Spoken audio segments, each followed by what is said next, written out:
So, everyone, thanks for stopping by. We're today going to talk about finding your event's social media marketing niche. I'm Sean Burke, and I'm the marketing Maharaja here at TicketBud. Hi, I am Megan Reardon, and I am the social media savant. Anyway, so let's get started. So, we have three main goals for you today. And when this webinar is over, we want you to have a solid understanding of all the different social media platforms that we've talked about today. We want you to know where your target audience hangs out and also where they don't. And finally, we want you to have the tools to start marketing in at least one channel that we've mentioned today. But first, before you actually are going on all these different social media platforms, you need to know your audience. And you really won't know what social media platforms to even market on until you know your target audience. And two of the basic things are demographics and psychology. And demographics are things like age, gender, income, where they're located. Psychology is things such as values, personality, behavior. So either buying habits, maybe what comics they like, anything of that sort. And in a slide share, which we're going to send you after the presentation, you can also read further about that. At the bottom, I have a link to a blog post by a marketing firm, and that goes more in depth. And now we're going to tell you the platforms we're going to talk about. We got a lot of them, so we're going to give you as much as we possibly can. So the first one we're going to talk about is Facebook. And Facebook is pretty well established, so we're going to talk more about how to do paid advertising there. The same goes for Twitter and LinkedIn. We're going to focus more on actually how to do paid advertising on there, but we will also give you organic tips.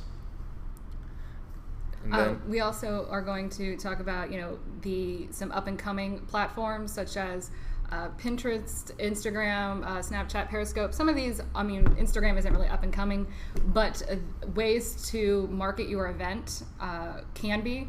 So we're going to do a couple different things with those as well. Definitely. Anyway, so let's jump right into it. The first one we're going to talk about is the big one, is Facebook. And the demographics of Facebook, so 71% of all adults have a Facebook account. And 73% of all adults aged 30 to 49 have an account. So, Facebook tends to be a little bit older. But generally, 2/3 of any demographic you can think of has a Facebook account. This means that Facebook is basically ideal for any sort of event marketing. And Facebook users are also more likely to be college educated or in college. And this is a big deal because it means that they'll have more, discretionary income, which they can spend on buying tickets to your event. And so for advertising on Facebook, here's some advantages. The first advantage is you get to target the people that you want to target. And we'll talk more about that a little bit later, but it's extremely in-depth. You need a Facebook page to get started, but I'm sure your event already has one. If not, it's pretty easy to get set up. And it's also great for getting people interested in your page or to buy tickets to your event. And you'll see actually on the right here, I have an ad on Facebook that showed up in my newsfeed, and it talks about how this lady's webinars were a disaster. Hopefully this one won't be. And it's just pretty interesting to look through and see all of the different things that she has going on there. So let's create an ad. And you don't have to rush to your Facebook account to start creating one. Again, this will be available after the broadcast on SlideShare, and you can walk through this at your own pace. On your Facebook SlideShare, on your Facebook sidebar, you'll see an ads manager, and you can click on that. Then a green create ad button on the top right, you'll click that. Then you'll need to choose your objective, and of course, in this case, you'll probably want to raise attendance to your event. So I chose that one. And then you can enter either your Facebook page or your event website URL to continue. Now, here's where you get to choose your audience, and this is a pretty big deal.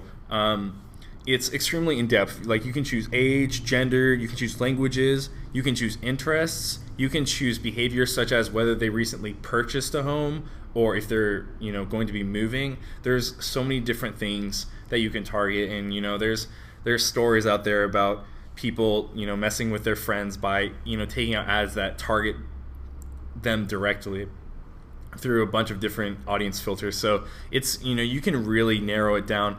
And a couple things is, when you are, going to make an ad for your event, don't just choose your city, choose cities that are also around it. If you have an event where people fly in, maybe choose cities where people tend to fly in from. That's another good tip.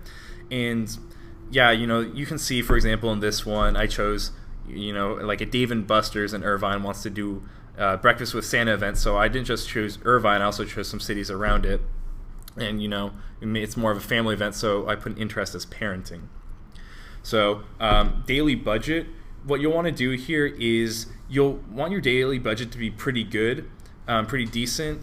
The more money that you put into it, obviously you're going to get more out of. The more money you pay per click, the more money you bid per click is actually going to be better for you, because more people will see it, and thus Facebook, the algorithm will recognize that more people are clicking on it and will reduce your cost to encourage you to get more clicks. So it actually evens out in a weird way. And you can also choose a single image or multiple, or even a video. It really all comes down to what you want to do. Finally, you're going to want to write your copy. And this includes a lot of different things. It includes things like your text. So you want a headline, you're going to have text. It says that there's an optional call to action button, but that's not optional. You definitely want that. Every little thing that you can do to entice people, you want to do. And you also want a news feed link description. And my recommendation for any sort of advertising is always to have a benefit in the first line and then a call to action. So for example, for this one, I say, have fun for the whole family, skip the lines at the mall, and have a hearty breakfast and a great time at Dave & Buster's. So that's the benefit. You get to skip the line at the mall for Santa, and then you have the call to action is like, buy a ticket. And then you'll see on the picture on the bottom right hand side where it says, mobile newsfeed, desktop right column, audience network. You'll notice that I've removed the desktop right column. That's because nobody ever sees that. You probably might even wonder what that is, and the fact that you might be wondering what that is means it's just not that effective. Audience network and mobile newsfeed are always useful. Instagram, we're going to talk about that a little bit later, so I've removed that just for this time. And then just some unpaid Facebook tips and tricks. When you're writing Facebook posts, do not post links if you can avoid it. Yeah, they don't show up as much. The algorithm typically considered as not as useful for people. Throwing contests can be great depending on your target audience. Native video, so that means like photo or video that you've like uploaded to Facebook and posted, is guaranteed to get more reach, most definitely. And finally, I wanted to say that Facebook is about stories. People will post paragraphs on Facebook, but they're not going to do the same on Twitter or even LinkedIn. So that's the thing you want to consider, is people are interested in like a story. Speaking of Twitter, we're actually going to talk about Twitter next. So for Twitter, the demographics is about 24% of males and 21% of females have a Twitter account.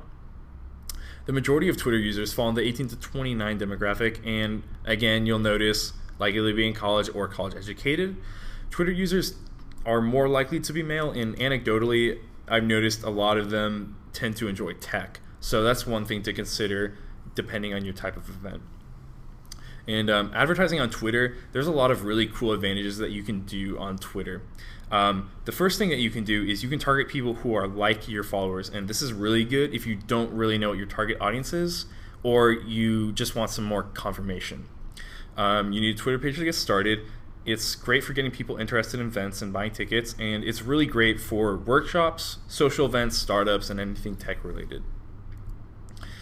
And setting up a Twitter ad is pretty easy. All you just have to do is click on your icon in the top right hand corner of your homepage, choose Twitter ads from the drop down, and then create a new campaign.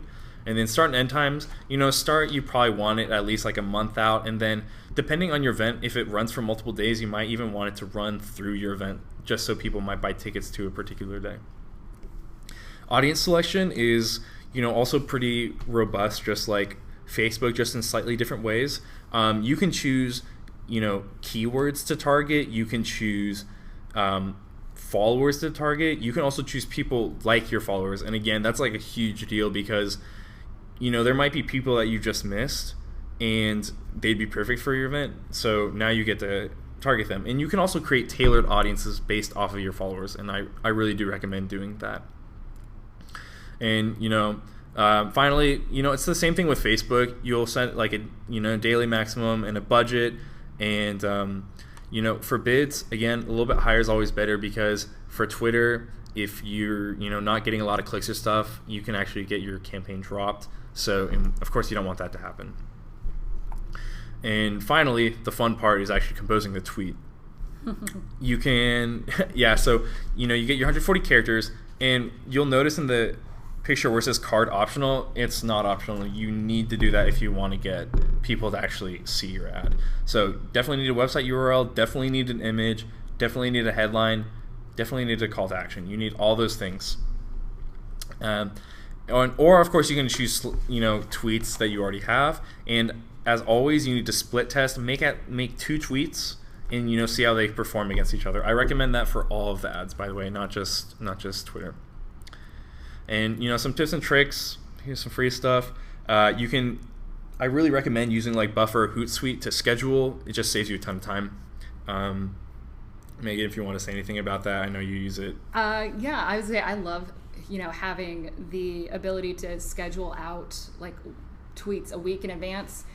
It makes it so much easier, especially when with social media you do also have to react in time to already have you're scheduled. I'm not gonna have to worry about reminding people about this event coming up. I already have that. I can take care of other things. So absolutely utilize your schedulers a lot.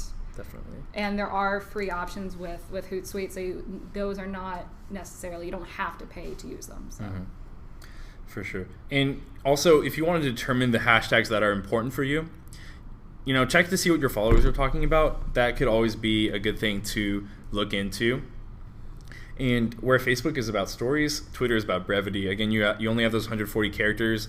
I remember I read this funny story back in the day about how Giada De Laurentiis, she was this Food Network star. She tried to post recipes on Twitter with like one tweet, and they all turned out really badly. Like this guy reviewed them, and he's like, yeah, they turned out terrible. So you really have to sacrifice some things that you might want to say, and if you do want to do those stories, Facebook is a better alternative. Yeah.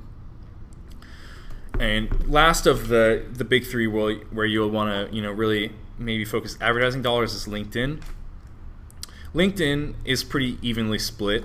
It has 27% of males and 26% of females use LinkedIn. LinkedIn users are, you'll notice the trend here, are college educated or currently in college. However, they do tend to be a bit older. The 30 to 49 and the 50 to 64 demographics are the most common, and they often make at least $50,000 a year. So if you are considering LinkedIn, keep in mind maybe your tickets can be a little bit more expensive. You don't have to do a $20 ticket. Maybe it can be like $50, $60, something a little bit more to capitalize on their extra discretionary income. And advertising on LinkedIn. So you'll notice I have an ad that came up from Shell. I don't really know why they targeted me for this, but that's their issue, not mine. I mean, yeah, I do have a car, so I guess that's that. And the great thing about LinkedIn is you can target people by job title and seniority. That's a pretty big deal. Yeah, the job title and seniority thing. There was a story about a gentleman who actually targeted a specific guy at a particular company to send him an ad that was basically his resume to get a job. I mean, you're able to be that particular with how you can narrow down with LinkedIn. So, I mean, the fact that he was able to just pick one person and be able to send an ad to that one guy, that's kind of one of the cool things that you can do with LinkedIn. Wow. That's pretty intense. So yeah, I mean, it's, I guess, pretty similar to Facebook. You can really target based on, just things like that. And, it's really great if you want certain types of levels of people going to your trade show, conference or convention. It's fantastic for all those. So let's do the time warp again. So If you want to advertise on LinkedIn, all you have to do is there's this, this top bar where you'll see business services. Click or hover over that and select advertise. You will need a LinkedIn page to get started, but that's pretty much the MO of all these guys. And you'll click create campaigns, then choose sponsored updates or text ads. I recommend doing a sponsored update because text ads, just like in Facebook, they show to the side, people ignore them. You probably didn't even realize that LinkedIn had text ads. Nobody looks on the side. Yeah, basically no one looks on the side. And yeah, sponsored ads, they show up right in your newsfeed, so that's a big deal. And again, you'll want to enter your campaign name and choose language. So sponsored content, you'll want to choose sponsored, create new sponsored content in the top right hand corner. Create your copy, and I'm gonna reiterate this because it's a big deal, but very few people actually do this. Is split test. It takes a couple minutes extra out of your time, but it's really useful for finding out which messaging your target audience actually responds to. You'll add a title and picture of your choice. And I'm going to reiterate it again 3 times in a row. You need a picture because otherwise people are just going to ignore it. And it looks lazy too, and you don't want to look lazy. Now, onto the targeting. So you can choose the items that matter to you, such as age, gender, industry, seniority, job titles, and other things like skills or member groups. There's tons of different things. For example, for this one, I was trying to target, people for a New Year's Eve, ebook campaign. So I wanted to target people who do, events. And I wanted to target, most event planners tend to be, 25, 34, 35, 54. And the two boxes at the bottom, you can, of course, uncheck if you'd like. It's not a big deal if you do. They're both, in testing.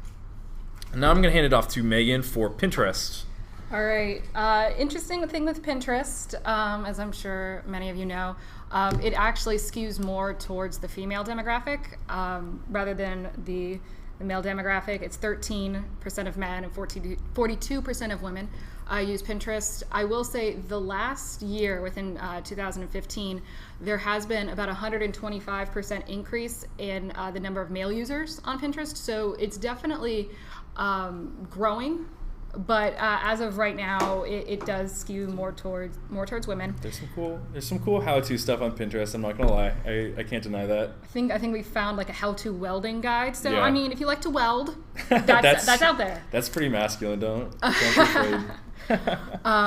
There's also kind of a younger audience. It's 18 to 29, 30 to 49, mostly college graduates, and again, like I said, mostly female. So with that in mind, you can't really use promoted pins as well with just running a specific event.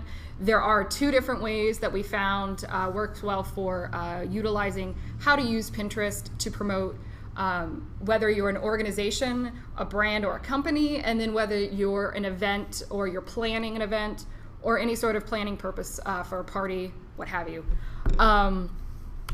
So we're starting off with brands, organizations, events. If you're somebody that throws a lot of events and you're looking to utilize Pinterest to promote your brand because of that, here are some great opportunities that you can use.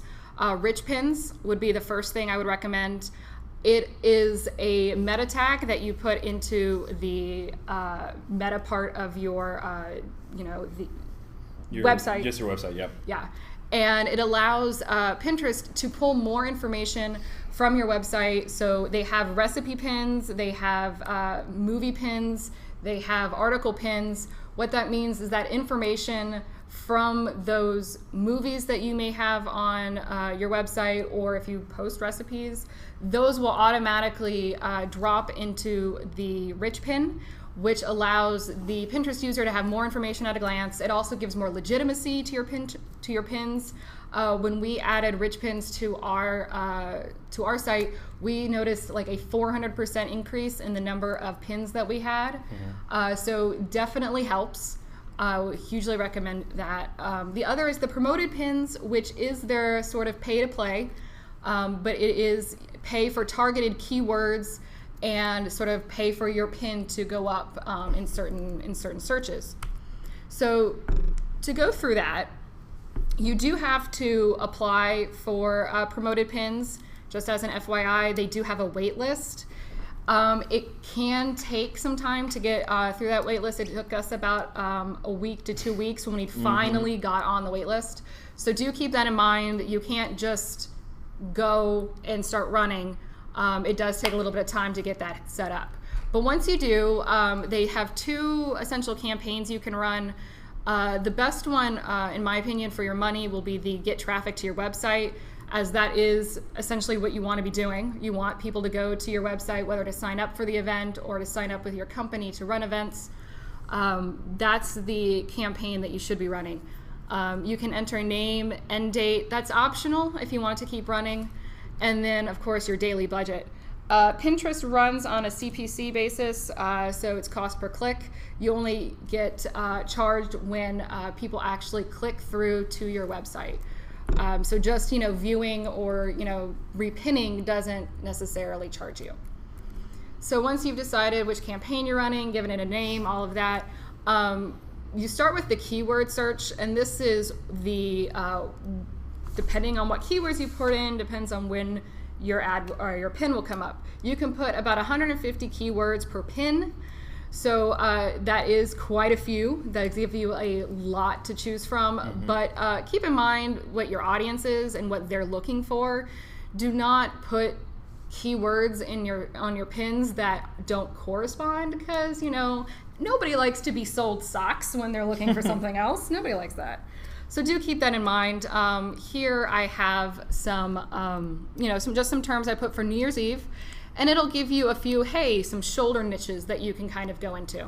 So fill those out and make sure that you have a good number of search terms so that your pin will come up. You can also, Facebook and LinkedIn, you can pick specific locations or languages or devices and genders. It does default to all, but if you are going to have one specific event, and you want to just target people around you, you are able to do that. For sure. And I also do want to say I recommend pick specific devices, because just in general, mobile traffic is not as highly converting. So that could be an issue for you. And I mean, we've just noticed this just across not just Pinterest, but all platforms, that you just tend to want to stick with PC and Mac traffic, not necessarily mobile. Yes. And also the big thing with promoted pins, your pin has to be approved by Pinterest, which is a little different than some, pay for ad based. So if you go too crazy with your keywords where you're throwing it at so many different terms, they can actually deny it if they don't think that you're actually targeting people, because they really want you to make sure that the ads are native and that they're targeted. They're very big into that. So do keep that in mind. With that, talking about how they want it to be native, and we've mentioned this with a lot of the platforms. This is sort of an example just based off of my personal Pinterest feed. On the left here is a promoted pin from Thumbtack that, in my opinion, really stands out as this is obviously an ad. People don't like that. They don't like when they're trying to look at, their news feed, their social media stuff, to just be constantly bombarded with ads when they don't want them or when it doesn't help them. On the right, you have a promoted pin from Banana Republic. It fits with the Pinterest aesthetic, sort of how things look on Pinterest, as well as it's, in my opinion, fairly useful to a lot of the pins that I actually have on my feed. And so I am far more likely to click on it, not even realizing that it's an ad. And once I get there, I go, oh, hey, I actually like that. I'll go through to their website and see more information. So yeah, being native is incredibly useful on all platforms, but especially with Pinterest, with how visual it is. Yeah. The key takeaway is the best marketing doesn't look like marketing. There Absolutely. You go. So this is actually not on promoted pins, but it is talking about the second group. If you have a specific event that you are looking to promote and you're like, all right, well, I just have this one event. I don't really need to promote my brand necessarily, or I don't have promoted pins. What should I do? Here's an option, because this doesn't require any money to throw into an ad or anything. Having boards that are essentially, mood boards, because that's what Pinterest is, where you pin or repin ideas for, hey, a Yankee Doodle Dandy 4th of July party, and then within those repins on that board, you should also post and repin stuff from your event page, so that you are able to add that in as well, and those will also be repinned by others. Make sure you have good keywords, and you're able to get the information about your event out that way without having to go through the promoted pins hoopla, I guess I should say. Again, make sure everything looks native, like it should be there. That's the best way. Best marketing is when people don't realize they're being marketed to, right? So then continuing in the visual theme, going on to Instagram, their demographics are fairly evenly split. 22% of men, 29% of women use Instagram. It does also skew more towards the 18 to 50 range, a little bit heavier in the 18 to 29 than in the 30 to 50, but you do have a younger audience. And again, if you're not sure where you should be with your demographics, Pew Research Study does social media surveys every year. So you can go, that's where we get a lot of our demographics. That'd be a great place to start if you're kind of going, hey, where are you getting all that information from? That's a great way to get information on where your audience would be. So with Instagram, they've recently released ads for everybody. They had it in beta where only certain companies were able to use ads. But you can purchase ad space now if you want to. In my research and in my opinion, I think if you're running an event, your best option for actually doing Instagram as your marketing platform is not actually to go through their ads, but to do it natively through Instagram posts. You can't really put links. Links don't work real well with Instagram because it all kind of goes through the phone. Mm-hmm. So doing a post will be a lot more beneficial for your brand. So there's two ways to do it. Let's say you're in between events, but you don't want to go dormant. Obviously, you still want to be, seen. You still want to be able to have that conversation going with your customers. So this is a great way to keep that conversation going, to still be seen by your customers. I grabbed this example from South by Southwest. I'm sure many of you are familiar with their awesome conventions that they have going on here in Austin. And what they have here is they took a picture of the Austin skyline. They're very entrenched in the Austin feel, so that made a lot of sense for them to post the picture and have that be tied in with their brand, as that is who they are. So this is how South by Southwest stays in the conversation in between their events. You can do something very similar if you are very tied with where you are located, or even just with the company you're with people, in the office. There are many ways that you can kind of stay in that conversation. Big thing here, hashtags. We talked about it with Twitter, but hashtags are super useful in Instagram, and you're not limited by number of characters, so you can kind of go crazy. Yeah, the other nice thing is it's not as spammy.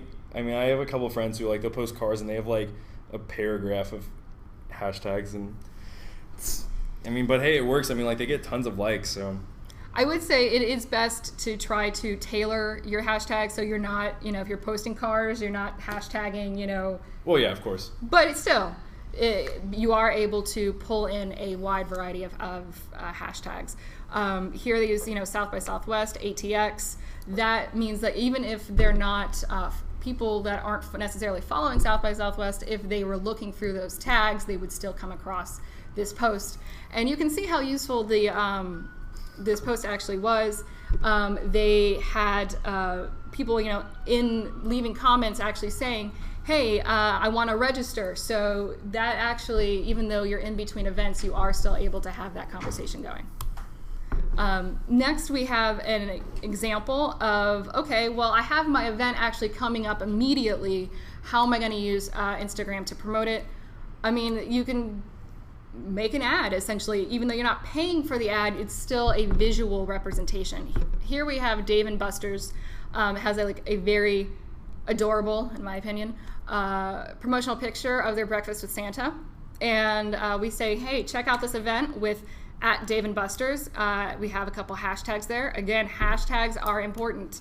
So make sure they are targeted correctly, as well as you have enough on there to reach a wide audience.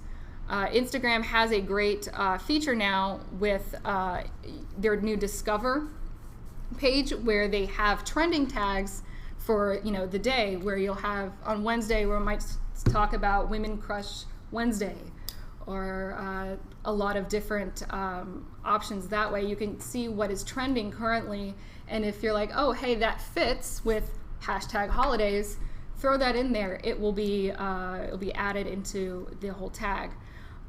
When you're also adding tags onto a post, Instagram will also tell you how many times that hashtag has been used, so you can see whether it's important or not, or if it's very common, if you don't want it to be common. So you're able to judge that way. Again, with all visual representations, pictures need to stand out. They need to be important. They need to fit in with the overall aesthetic and theme of the platform being used. So then jumping over to Snapchat. Snapchat's very interesting to use for a marketing platform, in my opinion. Their demographics are heavily, not heavily female, but are more female, but they are heavily under 24. So if you have an event that is gearing towards a much younger audience, Snapchat's an interesting way to use it. Currently, their live stories and their Discover are only available for select companies that Snapchat picks. So you can't just do an ad on Snapchat, but you can sort of find a way around, not around it, but a way to make it still work for you. And that's with Geo Filters. Let's see. Geo Filter. There we go. And that's how they work. There we go. Now, Geo Filters are something people can add to their Snap based on location. So if they're at your event and you have a Geo Filter, they can take a snap and then scroll through and add it onto the snap like this. And he's obviously in New York because that's a New York landscape right there. They're very useful for sort of promoting your event. When people get snaps from their friends and they're at an event and they see the Geo Filter on there going, oh, hey, what is that? They're able to reach an audience that way. I will say that Geo Filters can be a bit of a pain sometimes to get them through. Snapchat does not allow logos or trademarks at all. So you can't just go, oh, I'll just use my logo, it'll be fine. No, they don't let you do that. Apparently Disney can do that, but barring Disney... Yeah, well, basically, yeah... Snapchat tends to work, a little bit nicer with the big companies. Disney is Disney, so if you're not them, you can't really use a logo or trademark. I have the list of requirements for a Geo Filter here, so you can kind of see what they require. They do have to be approved through Snapchat, and they don't really tell you how long it takes. I worked with a company where we had a convention, and it took us about 2 to 3 weeks to be able to get a Geo Filter that they would approve that we could use for our event. So do keep that in mind. It's difficult to do last minute, but planning out in advance, you should be able to get like a really cool filter that you'll be able to use for your event. Nice. And so finally, Periscope. Fairly new, but seems to be fairly buzzy as far as I've heard it everywhere. Mm-hmm. Demographics, it does tend to be in a younger audience, as they do tend to jump on new social media platforms the most readily. So 16 to 24 is on Periscope. Not as many currently, but it is growing. It was recently purchased by Twitter, so it does work natively with Twitter, which does kind of help give it a bit more of an audience. Definitely. As far as the best way to actually stream with Periscope, you do need the app. It does only work through mobile devices, so iPads, tablets, iPhones, Android phones, things like that are how you're going to actually stream. You can sync it up with your Twitter account, which makes it easy. It'll import an image and an about and all of the necessary information before you start streaming. It'll also import your Twitter followers, so if you have any followers that have Periscope pages, it'll kind of already pull those in.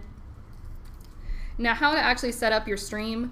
You need to title before you broadcast, otherwise you're not going to have one. And that can be a little difficult to go back when it doesn't actually say what you're streaming about. Make your title less than 97 characters if possible. Periscope automatically tweets out a link with the name of your stream, and while it will allow you to have a much longer title, Twitter will only show the first 97 characters. Mm-hmm. So kind of if you really want it to be seen by your Twitter audience, have it at 97. They'll also, like I said, they'll tweet out a link with the Periscope hashtag. If you set up an if this then that, it will account command. You can kind of set up to go through Facebook as well, which will increase the number of people who can potentially go onto your live stream. Also, the first thing you point your camera to is the title card, like thumbnail. So keep that in mind, so you don't like have it randomly pointed at the side of the wall or carpeting on the floor. Nobody wants that as their title card. It doesn't look really, engaging. So something that shows what you'll be talking about, or if you don't have that, a fuzzy animal like this, very engaging. Definitely. And also, I should say, just in case you're wondering, we went pretty meta for this. We actually did a Periscope for this webinar. So we're actually we have that saved, and we will be sending that out as well. So you guys can, check that out, see what it's like. So it's pretty cool though. And I mean, it's not just used for like live streaming through the event. You can absolutely use it to promote and to market. I talked previously about South by Southwest with their Instagram, but they also have Periscope streams where they will talk about the announcements they have. So if you're having an event and you really want to make your announcements a little bit more interactive, you want to be able to throw something new in there and be real engaging, because Periscope will have comments that you can interact with your audience. This is a great way to do that. So you don't have to use it just to live stream the event. You can also use it to market beforehand as well. Anyway, so we wanted to thank you guys for coming by and listening to our webinar or watching it on Periscope. However we really you decide to appreciate do it. Yeah, however you decide to do it. Now, where to go from here. So now that you have your ideal social media for your event and you have the tools to get in touch with your target audience, the last step is really just the easiest, just to do it. And again, we'll be sending this out via SlideShare to everyone. So you'll have all of this stuff available to you right at your fingertips. Finally, if you'd like to learn more about marketing for events, please visit our blog. It's blog.ticketbud.com. We have tons of stuff about event marketing and event planning in general that you can also utilize. And also, finally, Megan designed a infographic on the best times to post for each social media platform. So if you click on that link below for the click here, you will be taken to the infographic, and just gives you all the best times to post: Facebook, Instagram, all those. So anyway, thanks again, guys, and we hope you have a great rest of your day. Bye. Bye.